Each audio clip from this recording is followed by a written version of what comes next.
Well, parents starting to wrap up the summer and the kids thinking about going back to school next month. ADHD is a big topic. We're going to take a closer look at this because ADHD is a brain disorder marked by ongoing patterns of inattention and or hyperactivity, and it could also include some impulsivity. A person usually wanders off task, making decisions, and they do them with kind of in a hasteful way. Dr. Arti Lal is with Baylor Scott and White, and she runs an ADHD clinic to tell us about the diagnosis and research that you guys are doing there. First, we know what ADHD is. Let's say you're at someone's home in South Austin this morning, and they have a kid with ADHD. What would you be seeing? Right. So ADHD is a brain-based disorder, and it affects the prefrontal cortex, that is this anterior part of the brain. And I like to call it the CEO of the brain. Okay. It plans, it organizes, it controls. And so when this is out of order, you have a hyperactivity, which means you can't sit still, you're bouncing off the walls, you're not able to sit at the dinner table, you can't sort of focus at church.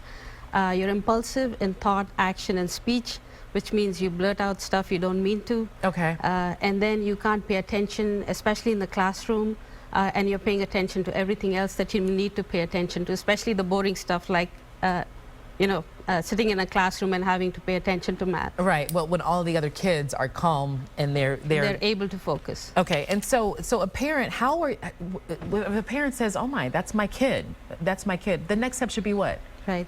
So ADHD is a disorder that shares symptomatology with many disorders. And basically, my goal as a clinician is to make sure that I'm making the right diagnosis. And this is based on, firstly, history. Secondly, we use ADHD rating scales, which help us tease out the diagnosis. And recently, Baylor Scott and White has acquired a new computerized test. It's called the quotient test. We've done about 1,000 tests. And it's not entirely new. Psychologists and clinicians have been doing something called the CPT test, the continuous performance test, which measures inattention and hyperactivity. Okay. But the quotient test is unique in that it also measures head motion. It has a motion detector system. Okay, so by the way a kid moves their head, you can tell if they have ADHD. Right.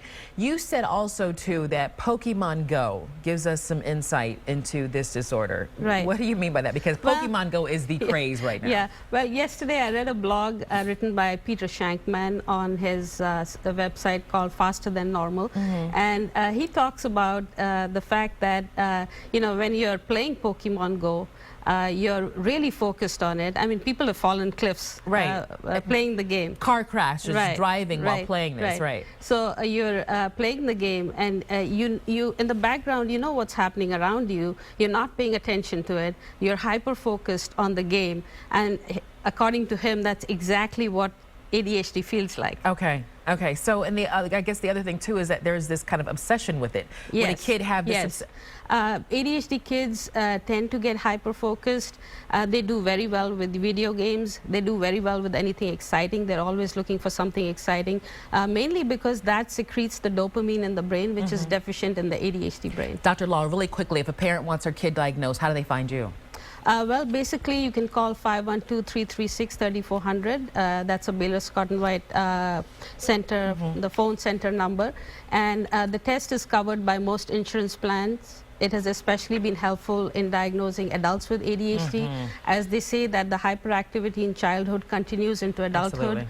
What we do is we get prior authorization from the insurance to make sure it's a covered benefit. Okay. And anyone from 5 to 55 can do the test. All right, Dr. Arti Lal, thank you so much for joining us. Thank you for having me. All right, and still